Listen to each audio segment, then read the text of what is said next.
Hello students, welcome back to the Tantra Sir Physics classes, and here is the advanced level problem on rotation.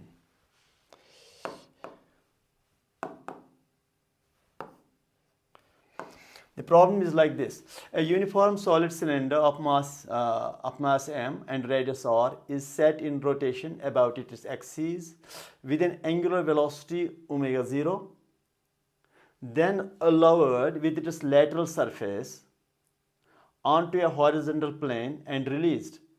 The coefficient of friction between the cylinder and the plane is equal to K. Generally mu लिखते हैं, लेकिन these Russian books like to write K for coefficient of friction. Find how long the cylinder will move with sliding. Second question, the total work performed by this sliding friction force acting on the cylinder. आप पढ़ लो एक बार फिर problem. एक cylinder है जिसको हम rotate कर रहे हैं about axis with angular velocity omega 0 और इसको ग्राउंड पर छोड़ते हैं. We just lower it to the ground. वो ग्राउंड के साथ रब करके आगे जाएगा. रब करते करते आखिर में वो रोल हो जाएगा, लेकिन पहले रब करेगा, क्योंकि पहले जब वो उसका लेटरल पार्ट, ये स्फेरिकल पार्ट जब ग्राउंड के साथ टच करेगा, इस स्फेरिकल पार्ट जो पॉइंट्स ग्राउंड के साथ टच करेंगे उनका वेलोसिटी होगा पीछे की ओर. अगर वो ऐसे रोटेट करते हैं पीछे की ओर, उनका वेलोसिटी होगा, अपोजिट होगा उनका वेलोसिटी, तो दे विल रब विद द ग्राउंड. जब वो ग्राउंड के साथ रब करेगा तो frictional force will start acting, kinetic friction. When kinetic friction will start acting, it will slide, frictional force will accelerate in the forward direction. It will accelerate but it will slide, it will secede. और जो point of contact जो है, point of contact का velocity कम हो जाएगा. Point of contact का velocity कम होते होते वो वेलोसिटी 0 हो जाएगा और then it will start rolling. हमें देखना है कि how long it will slide before it starts rolling and how much work has been done by the frictional force. That is all. तो मैं कुछ आपको ऐसे समझाऊंगा. देखिए, ये सिलेंडर है, ऐसे देखो ये सिलेंडर है, मगर सिलेंडर ऐसे है. सिलेंडर कब cylinder is not a sphere or a ring, it is a cylinder. समझो, ये सिलेंडर कुछ ऐसे है और ये ग्राउंड है. सिलेंडर यूं है, सिलेंडर बेसिकली, लेकिन अगर यूं बनाया तब ये बोर्ड से बाहर रोल करता आ रहा है. ठीक, क्योंकि this part touches the ground and it is rolling like this, it comes out of the board. लेकिन मैंने इसको बोर्ड पर रोल कराना है ना, इसलिए उसको ऐसे बनाना पड़ेगा. ये सिलेंडर है और इट इज ग्राउंड. ठीक, पहले इसको हमने ओमेगा 0 एंगुलर वेलोसिटी से रोटेट किया. ऐसे it rotates to the angular velocity omega 0 before it touches the ground. जब ये ग्राउंड को टच करेगा तो ये जो ग्राउंड के साथ टच जो पॉइंट करता है, इसका वेलोसिटी पीछे की ओर होगा बिकॉज ऑफ दिस रोटेशन, और वो वेलोसिटी भी होगा आर ओमेगा 0. पीछे की ओर अगर इसका वेलोसिटी है तो फ्रिक्शनल फोर्स इस पर आगे की ओर होगा, इस पर फ्रिक्शनल फोर्स आगे की ओर होगा, और ये पॉइंट पी है विच टच द ग्राउंड. इस फ्रिक्शनल फोर्स की वजह से अब इस पॉइंट का वेलोसिटी है पीछे की ओर, तो it will start rubbing with the ground because the point of contact has some velocity with respect to ground, so it will slide और it will start rubbing with the ground. लेकिन जाएगा ये आगे ही. वजह यह है कि इनिशियल वेलोसिटी जो सेंटर ऑफ मास का इनिशियल वेलोसिटी है वो 0 है because it is spinning initially. लेकिन इस फ्रिक्शनल फोर्स की वजह से, अगर इसका मास m है, इस फ्रिक्शनल फोर्स की वजह से इसको एक्सेलरेशन होगा आगे की ओर. आगे की ओर ये एक्सेलरेशन तो करेगा, आगे की ओर एक्सेलरेशन करेगा, therefore it will start moving in the forward direction, but it also rubs with the ground. और आगे रब करते करते करते करते यहाँ तक समझो, then it has velocity v and angular velocity omega. ये ओमेगा भी चेंज होगा और ये वेलोसिटी भी चेंज होगा. और ओमेगा कितना चेंज होगा, कम होगा, ज़्यादा होगा, वो इस टार्क कितना प्रोड्यूस होगा इस फोर्स की वजह से. अच्छा, now we have to find how much time it takes from here to here before it starts rolling. ये रोलिंग शुरू हो जाता है. रोलिंग से पहले रबिंग है, स्लाइडिंग भी कह सकते हो, स्किडिंग भी कह सकते हो, जब तक इस पॉइंट का वेलोसिटी है, और यहां पर इस पॉइंट का वेलोसिटी 0 हो जाता है. The moment the velocity of this point and acceleration of this point is 0, समझो कि it will start rolling. Rolling का कंडीशन ही ये है, when the point of contact has the same velocity as the surface or when the point of contact has the same acceleration as the surface. क्योंकि यहाँ surface rest में है, therefore point of contact will have the same zero velocity with respect to ground, मतलब the same as that of ground, and acceleration भी इस point का 0 होना चाहिए और velocity भी इस point का 0 होना चाहिए, क्योंकि ground का velocity भी 0 है और acceleration भी 0 है. ठीक, अच्छा. तो अब बताइए मुझे which concept I should use so that I will solve this problem just in a few steps. Which concept I will use? देखो मैं कौन सा concept use करूँगा. ये frictional force है, मैंने इसको ऐसे बनाया, but it is along the surface. मगर ये फ्रिक्शनल फोर्स इस पर एक्ट करता है, इसलिए मैंने थोड़ा सा ऊपर बनाया, इसीलिए मैंने थोड़ा सा ऊपर बनाया. ये है फ्रिक्शनल फोर्स, मगर this frictional force acts on the cylinder. This is point P. This frictional force passes through point P. Therefore, it will not produce any torque about point P. इस बॉडी पर कोई torque produce नहीं होगा about the point P. को torque about point P is 0. वजह यह है कि frictional force pass through this point, और ग्रेविटेशनल फोर्स भी कोई टॉर्क प्रोड्यूस नहीं करेगा, क्योंकि ग्रेविटेशनल फोर्स भी इसी पॉइंट के थ्रू पास कर रहा है. और लगे हाथ नॉर्मल रिएक्शन जो ऊपर के ओर है, that will also not produce any torque about this point P, because all the forces pass through the point P. And it is a well-known fact, if a force passes through a point, the torque about that point is 0. जब torque about this point is 0, इसका मतलब angular momentum about this point should be constant. So I will find angular momentum about this point here and also angular momentum here. I will equate them because there is no change in angular momentum about the point P, because torque about point P is 0. So that is the concept. So when torque about point P is 0 due to all the forces, therefore angular momentum L1 is equal to L2. Angular constant. Angular momentum remains, L is constant. So I will write down angular momentum of this cylinder about this point initially, and I will write angular momentum about the same point finally. I will equate them. So what is angular momentum here? बताइए आप. That is I omega 0, because it only spins initially. क्योंकि initial velocity जो इसका है वो 0 है, because it was all spinning. अब ये वेलोसिटी जो है वो चेंज हो जाएगा इस फ्रिक्शनल फोर्स की वजह से आगे जाकर के. तो that is L1. Angular momentum here is equal to angular momentum here. What is angular momentum here? About this point. About this point angular momentum पहले I omega, that is angular momentum about intrinsic angular moment, जो इसका angular momentum intrinsic है, plus angular momentum due to translational motion, that is plus mvr. This is translational angular momentum because of this motion, and this is spin angular momentum. तो दोनों का add करना पड़ेगा. यहाँ सिर्फ स्पिन कर रहा था, therefore it was I omega 0. बस इस इक्वेशन से हो जाएगा. इस इक्वेशन से क्या होगा, मुझे वेलोसिटी मिलेगा यहाँ पर, तब जाकर मैं टाइम निकालूंगा. How much time it took this cylinder from here to here.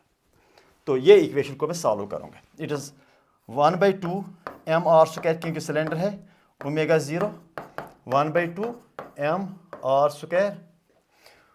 Omega is because ये रोलिंग है, यहाँ से रोलिंग है, तो v is equal to r omega, that is the rolling condition. तो यहाँ पर जो ओमेगा लिखूंगा, मैं लिखूंगा v/r प्लस mvr. एक और खत्म. मैं v निकालना चाहूंगा, what is the final velocity after some time. तो ये r हो गया खत्म. तो दूसरा इक्वेशन क्या लिखूं? ठीक है, 1/2 mr square omega 0 is equal to क्या है ये 1/2 mvr प्लस mvr. ये हुआ 1/2 mr square omega 0 is equal to 3/2 mvr. 2 cancels, m cancels, 1 r cancel, so v is equal to 1/3 ये वाला नीचे r ओमेगा 0। ये मुझे मिला ये वेलोसिटी मुझे मिला after some time. Now use Newton's law, final velocity is equal to initial velocity plus acceleration into time. सीधी सीधी बात है।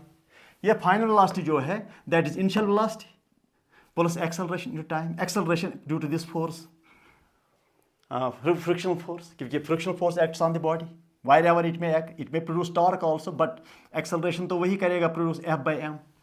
तो क्या लिखूंगा मैं, चलो v is equal to u plus at। what is u? v, that is 1/3 r omega 0 is equal to, what is u? 0 plus what is the acceleration? That is F/m into t. What is t? That is m r omega 0/3 by f। चलो 1/3 r omega 0 is equal to F/mt। What is frictional force during sliding? Sliding के दौरान what is frictional force? याद रखो, during sliding, rubbing with the ground, जब कोई body ground के साथ रब कर रहा है, सिकिट कर रहा है या स्लाइड कर रहा है, then friction force has got the maximum value। then friction force is equal to mu mg, mu into normal reaction, kn। इसने k लिखा frictional coefficient, तो इस kn is mg, that is mkmg। तो अब यहां पर के एफ को वैल्यू दे दो, बिकॉज ड्यूरिंग स्लाइडिंग की बात हो रही है। 1/3 r omega 0 is equal to what is F, that is K M G divide by M into T. खत्म, right. Now what is T? T is equal to r omega 0 by 3 times kg, that is the answer। this much is the time after which the body will start rolling। इस time के दौरान ये body सिकिट कर रही थी। ये देखो यहाँ पर, यहाँ से यहाँ तक बॉडी सिकिट कर रही है। मैंने ये वेलोसिटी निकाला, जब मैंने ये वेलोसिटी निकाला फिर लगाया फॉर्मूला मैंने, v is equal to u plus a t. Acceleration किसने प्रोड्यूस किया? इस फ्रिक्शनल फोर्स ने। अब यहाँ पर और एक कॉन्सेप्ट आप सीख लीजिए, frictional force does not always retard the motion, it some also accelerates the motion. ये स्पीड को इंक्रीज भी कर रहा है, यहाँ पर स्पीड को इसने इंक्रीज किया, लेकिन ओमेगा डिक्रीज हो जाएगा। लेकिन ओमेगा निकालने की कोई ज़रूरत नहीं, निकालो तो निकालो, देखो मैं बताओ, ये ओमेगा भी निकाला जा सकता है। अगर मेरे पास v आ गया, v is equal to r omega 0/3, बताइए ओमेगा किसके बराबर है? That is v by r। देखो that is v by r omega, final omega, that is r omega 0/3 ये वाला by r gets cancel, omega 0/3। मतलब जो एंगुलर वेलोसिटी है वो कम हो गया। और देखो भी, अगर आप देखना चाहोगे, कॉन्सेप्ट इज वेरी क्लियर। ये जो फोर्स है it will produce torque in this direction, r cross f। तो ये टॉर्क ऐसे प्रोड्यूस करेगा। सो एंगुलर एक्सेलरेशन ओमेगा 0 के उल्टा हो गया, तो ओमेगा 0 कम हो जाएगा आगे जा करके, because angular acceleration is oppose to omega 0 initial angular velocity. तो एंगुलर वेलोसिटी कम होकर के ओमेगा 0/3 हो गया, जैसे आपने अभी देखा, ओमेगा 0/3 हो गया, ठीक। लेकिन velocity has increase by 3 times। You see velocity has also decreased, and omega velocity पहले 0 था ना, velocity पहले 0 था, अब ये r omega 0/3, velocity has increased। अच्छा, now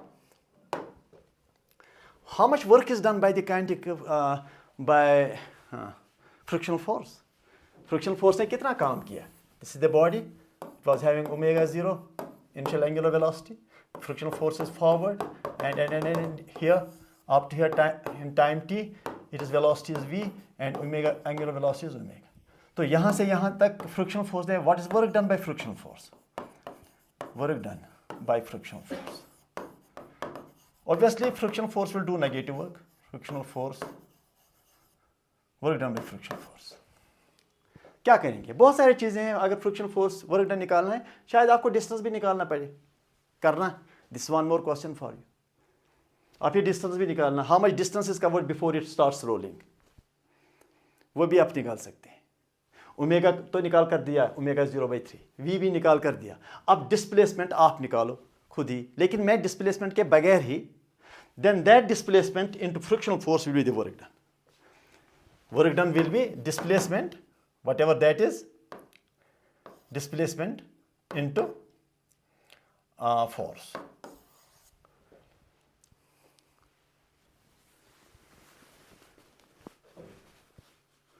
So that will be work done. But here I will find work done by different method. Have a look. मैं work done किसी दूसरे तरीके से निकालूंगा. देख लीजिए. Work done is equal to change in kinetic energy.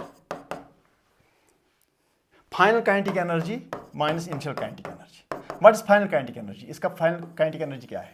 यहाँ 1/2 mv square plus 1/2 I omega square.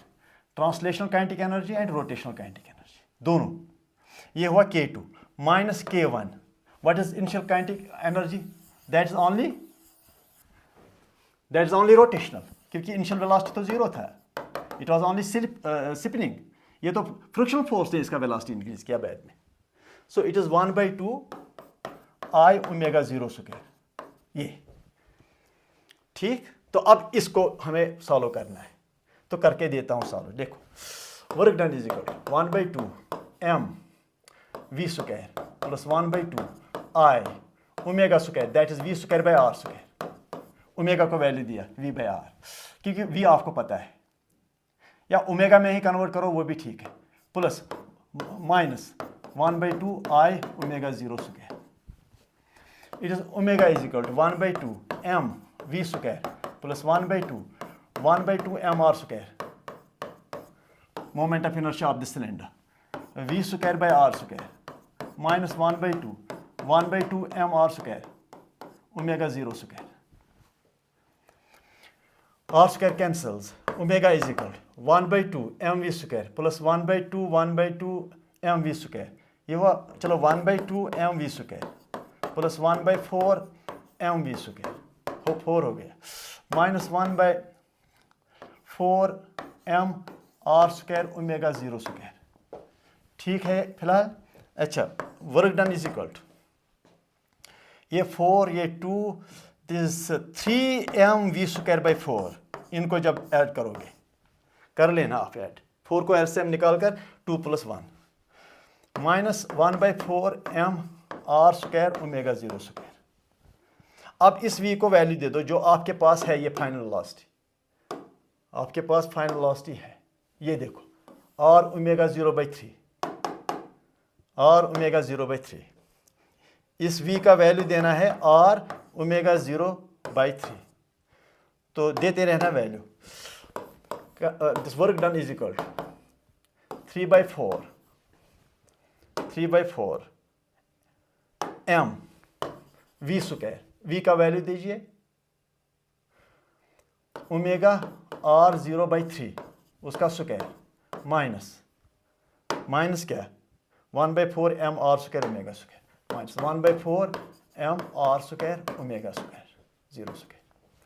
तो ये हुआ work done is equal to 3/4 m omega square 0 omega 0 square r square by 9 minus 1/4 m r square omega 0 square.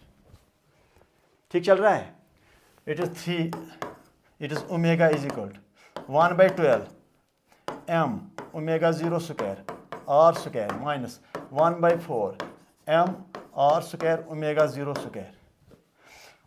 Work done is equal to 12 को निकालो LCM. m omega 0 square r square minus 3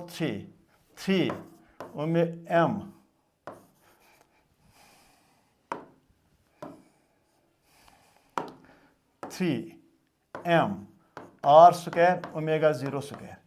तो ये 3 - 1 2 मगर -2 ऊपर m omega square r square. This is 1 times, it is 3 times, हो गया -2 times work done is equal to -2 times m r square omega 0 square by 12। Negative work has been done, you see frictional force. ये 6 कर दो, it is work done is equal to -1/6 m r square omega 0 square. Answer, this is the work done by frictional force. तो हमने क्या किया, जरा मैं आपको बताता हूं हमने किया क्या है। देखिए मैं आपको बताता हूं, cylinder with omega 0 angular velocity initially, it is lowered to the ground, frictional force acts in the forward direction, it will accelerate it was initial velocity was 0, it will accelerate, but it will rub with the ground because this omega 0 was giving this point a backward velocity, ठीक। तो this frictional force will accelerate, center of mass will accelerate and its velocity will increase, but at the same time this point will decrease its velocity, इस point का velocity decrease हो जाएगा लेकिन centre of mass का velocity increase हो जाएगा। Finally here इसका velocity भी होगा, सेंटर ऑफ मास का वेलोसिटी भी होगा और ओमेगा भी ओमेगा 0 भी ओमेगा हो जाएगा and from here it will start rolling. हमने ट्रिक क्या किया है, what trick we used, what base concept we used. मैंने इस फ्रिक्शनल फोर्स को यूज करके इस पॉइंट के अबाउट एंगुलर मोमेंटम निकाला। वजह यह है कि इस फ्रिक्शनल फोर्स की वजह से अगर मैं इस about this point angular momentum निकालता, वो नहीं चलता, that will not work because this frictional force will prove torque about this and angular momentum will change, but angular momentum about this point will remain constant because this force was creating torque 0, this mg was creating torque 0, normal reaction was also creating torque 0. So when torque is 0 about this point P, मैंने इस point का angular momentum यहाँ भी निकाला और यहाँ भी इसी पॉइंट के अबाउट इसका बॉडी एंगल का एंगुलर मोमेंटम निकाला, तब जाकर L1 is equal to L2 कर दिया, खत्म हो गया क्वेश्चन। खत्म कैसे क्वेश्चन हुआ, जब मैंने मुझे यह V मिला इस कॉन्सेप्ट से, then it is nothing, V is equal to U plus 80, V is equal to U, that is 0, acceleration is nothing but F by m, because कोई भी फोर्स अप्लाई होता हो in the forward direction, that will create the acceleration of the center of mass, तो center of mass का acceleration A, that's F by m into T। अब यहाँ से यहाँ तक जब ये रब करता जा रहा है तो रबिंग में फ्रिक्शनल फोर्स आपको पता है that is mu n, या ये लिखता है K n is mg, बस हो गया। सो दिस हैवी प्रॉब्लम, ये एरोडॉफ का प्रॉब्लम है। कौन सा प्रॉब्लम बताता हूँ, ये एरोडॉफ का प्रॉब्लम है चैप्टर 1262 आई एरोडॉफ। आप ये देख भी सकते हो वहाँ पर और बाकी सोल्यूशन भी आप देख सकते हैं। This is the shortest lucid solution that I am giving you from my own mind. Thank you for watching my lectures.